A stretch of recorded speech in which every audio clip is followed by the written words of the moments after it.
मईशत के हवाले से भी एक ओवल लुक हमारी ज़रूरी है, क्योंकि जब जलसे जुलूस और एहतजाज होते हैं ना जनाब, तो हमारे लिए बड़ा नुकसान होता है। और अपोजिशन जब एहतजाज की कॉल दे देती है तो तकरीबन 190 अरब रुपए का नुकसान रोज़ाना हमें होता है। तो आप सोचें कि पाकिस्तान जैसे मुल्क को, जहाँ पर एक ग्रोइंग इकॉनमी है और we are struggling to be a very stable economy, क्या हम ये अफोर्ड कर सकते हैं? मेरे साथ मौजूद होंगे माहिर मईशत हैं डॉक्टर कैसर सब साहब। बहुत शुक्रिया डॉक्टर कैसर साहब आपके वक्त का।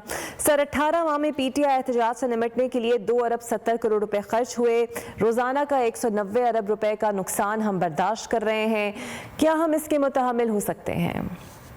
नहीं, टेक्निकली तो हम नहीं हो सकते। देखें, प्रॉब्लम पता क्या है कि डेमोक्रेसी और कैपिटलिज्म इकट्ठे चलते हैं, और डेमोक्रेसी में कॉन्स्टिट्यूशन इजाज़त देता है कि पीसफुल जलसे किए जाएं। अब बाकी आगे है कि वो मॉब जो है वो पीसफुल रहता है या नहीं, वो एक अगली बात है। बट गवर्नमेंट ने खुद ही बंद कर दिया सारा मुल्क, शाहराहें बंद कर दी, एयरपोर्ट्स बंद कर दिए, रेलवे बंद कर दी। तो जो काम पीटीआई ने करना था वो तो गवर्नमेंट ने खुद ही कर दिया अपनी इकोनॉमी को। सो आई एग्री विद यू कि नहीं, हमें बड़ी सोच समझ के जो भी हमें करना चाहिए पार्लियामेंट के अंदर करना चाहिए। इन दी कॉन्स्टिट्यूशन मैटर्स और फिर कोर्ट्स हैं, तो जलसे जुलूस जो हैं वो इन अ वे जो इकोनॉमी को तो फरोग नहीं देते, डेमोक्रेसी को कितना देते हैं वो एक बात की बात है। Sir, but what do you think कि हमारे लॉन्ग टर्म नुकसानात क्या हो सकते हैं? बिकॉज ऑब्वियसली जो इन्वेस्टर्स अगर बाहर के मुल्क भी हैं वो सपोर्ट तो आपको तभी करेंगे और इन्वेस्ट भी तभी करेंगे जब उन्हें स्टेबल हालात नज़र आएंगे। तो जब एहतजाज की कॉल हो जाए और रोज़ हालात ख़राब हो, जिस तरह बेलारूस का वफ़द पाकिस्तान पहुँच रहा है, तो आपके ख्याल में लॉन्ग टर्म नुकसानात हमें क्या हो सकते हैं? जी देखें, लॉन्ग टर्म नुकसानात तो ये हैं कि ट्रस्ट डेफिसिट है। मेरा ख्याल है कि कई साल पहले चीन के प्रेसिडेंट आ रहे थे तो ये पीटीआई के धरने थे, अब बेलारूस के आ रहे हैं। But at the same time in a way trade activity बंद होती है, ट्रस्ट डेफिसिट होता है, आपकी एक्सपोर्ट्स और इंपोर्ट्स के जो मुआहदे हैं वो डिस्टर्ब होते हैं सारे। और कैपिटल सिटी जो है वहाँ इंडस्ट्री तो नहीं है, मगर वहाँ से फैसले आने हैं ना सारे के सारे। सो आई एग्री कि आप, मगर बात ये है कि दुनिया ये भी तो देख रही होती है कि क्या जो है मुल्क के अंदर अनफेयर मामलात हैं जिसकी वजह से ये हो रहे होते हैं। ये थर्ड वर्ल्ड के अनफॉर्चुनेटली प्रॉब्लम्स हैं। फर्स्ट वर्ल्ड तो शायद क्या उसका नाम है, इलेक्शन करा लेती है, पीसफुल डेमोन्स्ट्रेशन करा लेती है, बट लॉन्ग टर्म होंगे इसके असरात। आपको ट्रस्ट डेफिसिट को बिल्ड करना पड़े। बिल्कुल सही। अच्छा सर, ये बताइएगा कि अब बेलारूस का जो वफ्द आ रहा है, अगर आपने इसको स्टडी किया हो तो क्या कुछ पोटेंशियल मौजूद है जो हम फ़ायदा उठा सकते हैं इनसे?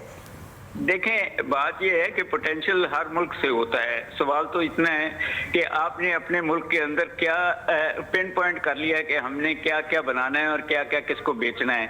बेलारूस का एक और इम्पोर्टेंस भी है कि वो इस वक्त रूसी सदर का सबसे क्लोजेस्ट अलाय है इस सारी जंग में यूक्रेन की।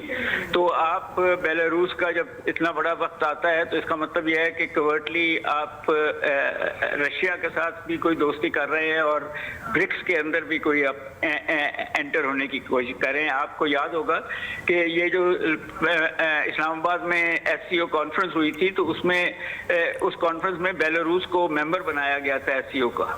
सो इन अ वे हमें वहाँ से जो सोवियत यूनियन ने वहाँ तालीम और वहाँ टेक्नोलॉजी दी हुई है अपने ख़त्म होने से पहले, उससे भी हम फ़ायदा ले सकते हैं।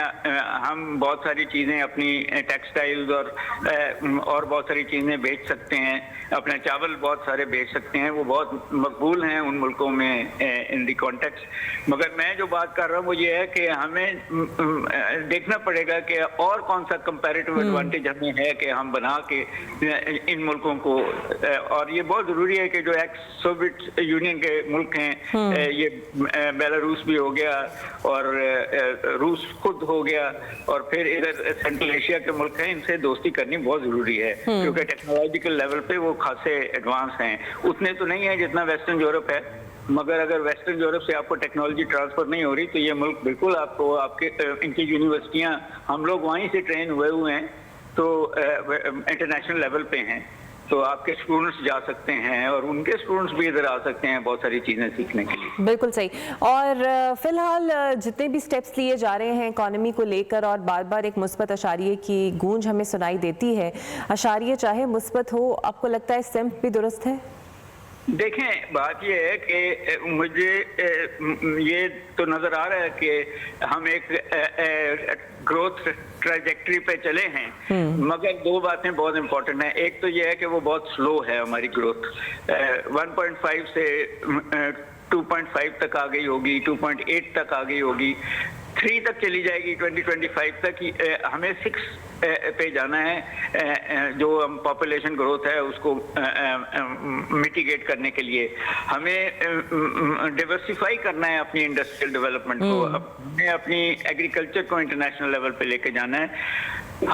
हमारे जो यूथ है वो बिल्कुल इंटरनेशनल लेवल पे नहीं है, ना उसकी वर्क हैबिट्स हैं, ना उसकी प्रोडक्टिविटी है, तो हमें एजुकेशन पे बहुत ज़्यादा जोर देना पड़ेगा पब्लिक सेक्टर में या प्राइवेट सेक्टर में। हमें अपना पानी जो है वो उसको स्टोरेज फैसिलिटीज़ बढ़ानी पड़ेंगी, हमें बिजली को सस्ता करना पड़ेगा, फिर आप G20 के अंदर आ सकते हैं। हम उससे बहुत नीचे हैं और ये जो इस वक्त ग्रोथ है वो जैसे हुकूमत बदलती है, पॉलिसी बदलती है तो वो सस्टेनेबल नहीं हो जाती, उसका डायरेक्शन बदल जाता है। आप देखिए कि इंटरेस्ट रेट्स भी बड़े आहिस्ता आहिस्ता नीचे आ रहे हैं, 22% से ये शायद 15.5 पे आए हैं, इंडस्ट्री कह रही है कि 12.5 पे या 10 पे आने चाहिए। तो ट्रैजेक्टरी तो ठीक है, मगर उसकी जो पेस है वो जिस तरह दूसरे दुनिया के मुल्क, एशिया के मुल्क तरक्की कर रहे हैं जिस स्पीड से, उस स्पीड पे हम नहीं हैं। और उसके लिए हमें अपनी जो है यूथ को ट्रेन करना है और अपनी SMEs को एक्सपोर्टेबल बनाना पड़ेगा। बिल्कुल सही। और सर, जब वज़ीर ख़जाना खुद ये फरमा रहे हैं कि 190 अरब रुपए का हमें नुकसान होता है जिससे बराह रास्त मुल्क की GDP मुतासर होती है, तो कोई और तरीका है कि एहतजाज भी होता रहे और इतना नुकसान भी ना हो? देखें, बात यह है कि मेरा ख्याल है कि जैसा इंग्लैंड ने कई साल पहले ही एक हाइड पार्क बना दिया था कि जिसने भी प्रोटेस्ट करनी है वहाँ जाए और जो मर्जी स्पीच करे, हम नहीं रोकेंगे। तो एक तो ये है कि हमें भी कोई ऐसे इलाके दे देने चाहिए जहाँ जाके लोग प्रोटेस्ट करें, अपना वो सारा जो दिल का गुबार है वो निकालें।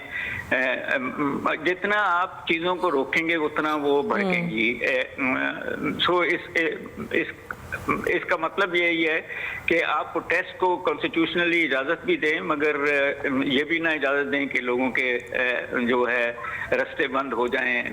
तो मैंने आपसे अर्ज़ की पहले भी कि जब गवर्नमेंट खुद ही रास्ते बंद करना शुरू कर देगी तो नुकसान तो फिर आप सिर्फ अपोजिशन पे नहीं डाल रहे ब्लेम, अपने आप पे भी डालेंगे ना कि शाहराहें बंद हो गई, ट्रेनें बंद हो गई, हवाई अड्डे बंद कर दिए।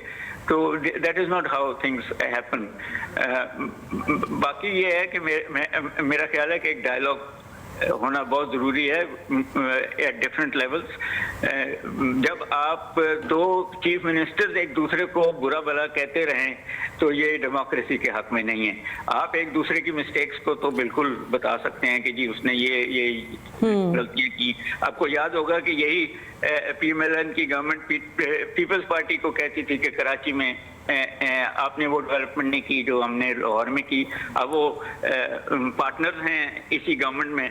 तो इसी तरह PTI KPK में है और PMLN यहाँ है और पीपल्स पार्टी कराची में या सिंध में है। तो कहीं ना कहीं जो मामलात हैं वो जो काउंसिल्स बनी हुई हैं कॉमन इंटरेस्ट की, वहाँ चीज़ें सॉल्व करें। मगर जब तक आपके लोगों को साफ पानी नहीं मिलेगा, रोजगार नहीं मिलेगा, तब मामलात मुश्किल रहेंगे। बिल्कुल सही। बहुत शुक्रिया डॉक्टर साहब आपका, आपके वक्त का।